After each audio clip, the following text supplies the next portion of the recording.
بسم اللہ الرحمن الرحیم۔ السلام علیکم۔ شاعری کے اوزان سیکھیں پہلے سبق کے دوسرے حصے کے ساتھ حاضر ہوں اور شروع کرتے ہیں دو اہم چیزیں ہجے کوتاہ کے حوالے سے جو میں نے عرض کی تھی کہ اگلے سبق میں سمجھیں گے، انہیں شروع کرتے ہیں۔ جی، تو یہ طریقہ ہے ہجے کوتاہ اور ہجے بلند کو پہچاننے کا دوسرا طریقہ۔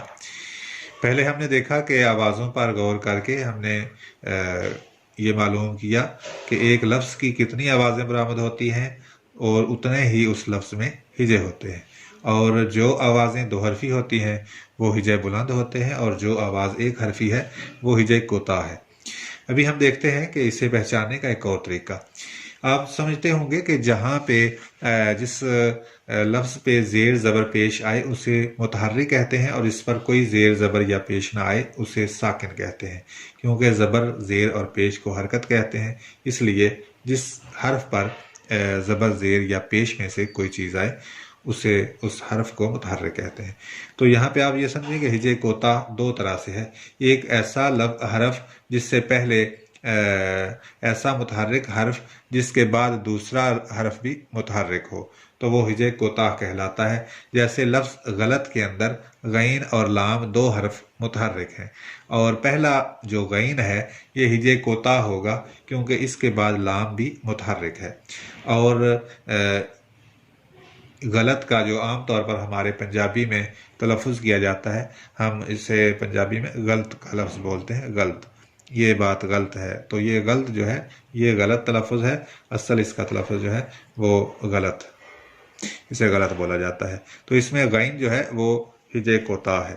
ہجے کوتاہ کی دوسری قسم ہے ایسا ساکن جس سے پہلے ساکن ہو، جیسے کتاب میں بے کا حرف، بے سے پہلے بھی الف ساکن ہے، اس لیے بے جو ہے یہ دوسرا ساکن آ رہا ہے، تو اس لیے اسے ہجے کوتاہ کہیں گے۔ اور ہجے بلند ایک متحرک کے بعد ایک حرف ساکن ہو اور تو وہ دونوں حرف مل کر ہجے بلند بناتے ہیں۔ جیسے لفظ غلط میں لام کے بعد تویں جو ہے یہ ساکن ہے، تو لام تلت یہ ہجے بلند ہوگا۔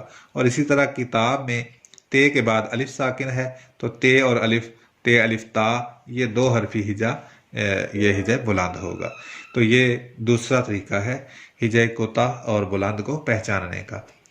جہاں لفظ آپ دیکھیں کہ اس میں کتنے متحرک ہیں اور کتنے ساکن ہیں، تو جو ایک حرف متحرک کے بعد ایک حرف ساکن آئے تو وہ ہجے بلند ہے، اور اگر کسی ساکن حرف سے پہلا حرف ساکن ہو تو ہم اس حرف کو ہجے کوتاہ کہیں گے، کیونکہ پہلا حرف جو ساکن ہے وہ اپنے ماقبل متحرک حرف سے مل کر ہجے بلند بن جاتا ہے، اور دوسرا ساکن جو ہے وہ اکیلا رہ جاتا ہے، اور اس کی آواز بھی اکیلی ایک حرفی آواز ہوتی ہے، تو اسے ہم ہجے کوتاہ کہیں گے۔ اب سب سے اہم چیز جو ہے وہ یہ ہے کہ شاعری میں کا تعلق جو ہے وہ سننے سنانے سے ہے اور آوازوں سے ہے، تو اس لیے سب سے اہم اور یاد رکھنے کی بات جو ہے وہ یہ ہے کہ ہم ہجے مختصر دورانیے کی آواز کو ہجے کوتاہ کہتے ہیں، اور طویل دورانیے کی آواز کو ہجے بلند کہتے ہیں۔ یہ چیز آپ ہمیشہ ذہن میں رکھیں، اور جہاں بھی شاعری کے جتنے قوانین، عیوب اور محاسن میں آپ جتنے بھی قوانین پڑھیں گے، وہاں پہ قانون کے لاگو کرنے یا نہ لاگو کرنے کا دار و مدار جو ہے وہ الفاظ سے برآمد ہونے والی آوازوں پر ہوگا۔ اگر ایک قانون کے لاگو کرنے کے باوجود لفظ کی آواز نہیں بگڑتی تو ہم اس قانون کو لاگو کر دیں گے، اور اگر اس کی لفظ کی آواز بگڑ رہی ہے، پڑھنے میں زبان پر دشواری ہے، یا سننے والے کو ابہام ہو جاتا ہے کہ لفظ وہ کیا سن رہا ہے، تو وہ قانون جائز ہونے کے باوجود اس جواز کا ہم استعمال وہاں پر نہیں کریں گے۔ یہ بات اگلے اسباق میں مزید وضاحت کے ساتھ آ جائے گی۔ آپ فی الحال یہ بات سمجھے کہ مختصر دورانیے کی آواز کو ہجے کوتاہ اور طویل دورانیے کی آواز کو ہجے بلند کہتے ہیں۔ مختصر دورانیے کی آوازیں ایک حرفی آوازیں ہیں، وہ مختصر دورانیے کی آوازیں ہی شمار ہوں گی، اور جتنی دو حرفی آوازیں ہیں وہ طویل دورانیے کی آوازیں شمار ہوں گی۔ بعض اوقات اس کے برعکس ہوگا۔ وہ کس طرح؟ وہ اس طرح کہ جیسے یہ دیکھیں یار غار، اگر اس کا ہم دیکھیں کہ الگ الگ لفظ یار اور غار، ان کا وزن جو ہے وہ پہلا ہجا جو ہے وہ ہجے بلند اور دوسرا ہجے کوتاہ ہے جو رے ہے۔ یہ اور الف سے مل کر بننا، یہ الف یا یہ ہجے بلند ہے اور رے جو ہے یہ ہجے کوتاہ ہے۔ لیکن جب ہم اس کی اضافت کریں گے تو یارے غار بنے گا، رے کے نیچے زیر لگائیں گے تو ہم یہاں پہ رے کو اگر اس کی آواز کو طویل کریں، طویل دورانیے کی آواز بنا لیں تو ہم اس ایک حرفی ہجے کو ہجے بلند باندھ سکتے ہیں، ہجے بلند کے برابر کے مقابل ہم لا سکتے ہیں۔ اسی طرح یہ کی، کا، کے، تھا، تھی، تھے، گا، گی، گے، ہیں، ہے وغیرہ یہ دو حرفی ہجے ہیں، کاف اور یہ سے مل کر بنے ہیں، لیکن ہم اگر اس کی آواز کو مختصر دورانیے کی آواز بنا کر پڑھیں تو ہم انہیں ایک حرفی ہجا کے مقابل بھی لا سکتے ہیں، یعنی ایک حرفی ہجا اسے شمار کریں گے۔ اس طرح سے یہ ایک دوسرے کے برعکس بھی ہو سکتے ہیں، یعنی دو حرفی ہجے کو ہجے کوتاہ بھی باندھا جا سکتا ہے، لیکن ایسی صورت میں جہاں اس کی آواز مختصر کی جا سکتی ہو، اور ان دو میں سے دو حرفوں میں سے دوسرا حرف جو ہے وہ حروف علت میں سے کوئی حرف ہو، حروف علت الف، واو اور یا، یہ تین حروف علت ہیں۔ دوسرا حرف اگر حروف علت میں سے کوئی حرف ہو تو ہم اسے گرا کر اور مختصر دورانیے کی آواز بنا کر اسے ہجے کوتاہ بھی مان سکتے ہیں۔ لیکن جو چیز میں نے عرض کی کہ دار و مدار آوازوں پر ہے، یہ دھیان رہے کہ لفظ کی آواز اس قدر نہ بگڑے کہ وہ لفظ کو سمجھنا ممکن نہ رہے۔ جہاں لفظ کی آواز مکمل رکھنا، طویل دورانیے کی رکھنا ضروری ہوگا، وہاں ہم اسے ہجے کوتاہ نہیں بنائیں گے۔ اسی طرح اضافت وغیرہ کے وقت، اور جب اضافت ہو رہی ہو یا پھر عطف ہو رہا ہو اور ہم واو لکھیں، جیسے اگر اسی کو ہم یارو غار لکھیں تو بھی ہم اسے رے کو ہجے بلند بنا لیں گے اور واو کے ساتھ سے کھینچ کے ہم اسے ہجے بلند بنا لیں گے۔ تو یہ چیز جو ہے یہ سب سے اہم تھی جو سمجھنے لائق تھی۔ تو اس کے بعد دوسرے دن کے کام کی طرف چلتے ہیں۔ تو آپ نے اس میں فاعلات،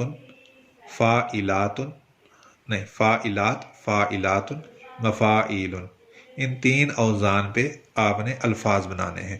ضروری نہیں کہ ایک ہی لفظ پورے وزن پر پورا اترتا ہو، آپ دو الفاظ یا تین الفاظ سے ملا کر بھی وزن پورا کر سکتے ہیں۔ اور پھر اس کے بعد آپ وارفتہ، ہجر، متحرک، سالمیت، لفظ، سحر اور شائستہ، ملزمان، نرگسیت اور بہر، ان 10 الفاظ کے ساتھ مزید 10 الفاظ آپ خود ملا لیں اور ان 20 الفاظ کی آپ نے تقطیع کرنی ہے۔ آپ نے اس کا علامتوں میں ظاہر کرنا ہے کہ ان کے اوزان کیا ہیں، اور یہ جو اوزان دیے گئے ہیں ان کے مطابق آپ نے الفاظ بنانے ہیں 20 اور ضروری نہیں کہ ایک ہی لفظ پورا مفاعیل ہو۔ جیسے میں نے عرض کیا کہ رکو، ٹھہرو، تو یہ یہاں پہ رکو، ٹھہرو، تو یہ دو لفظ مل کر جو ہیں وہ ایک مفاعیل کو مکمل کر سکتے ہیں۔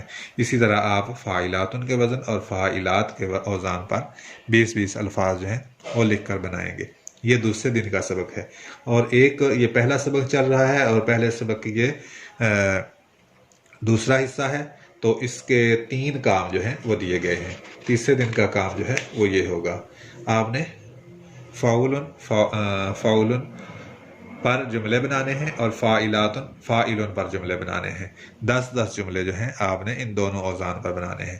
فاعل 2 بار ہوگا اور یہ پورا ایک جملہ بنے گا، ٹھیک ہے، اور یہ فاعلات فاعل یہ 2 ارکان کا ایک جملہ بنے گا۔ تو اس طرح سے ان دونوں اوزان پر آپ نے 10 جملے بنانے ہیں، اور یہ جو الفاظ لکھے ہیں ان کی آپ لغات میں دیکھ کے ان کا درست تلفظ لکھیں اور ان کی تقطیع کرنی ہے آپ لوگوں نے، اور سب کا کم از کم ایک معنی جو ہے وہ لغت سے دیکھ کر ان الفاظ کے معنی بھی لکھنے ہیں۔ تو ان 3 کاموں کے بعد انشاءاللہ دوسرا سبق شیئر کیا جائے گا، اور 3 اسباق کے بعد آپ احباب سے نظم لکھوائی جائے گی اور 5 اسباق مکمل ہونے کے بعد انشاءاللہ آپ لوگوں سے غزل لکھوائی جائے گی۔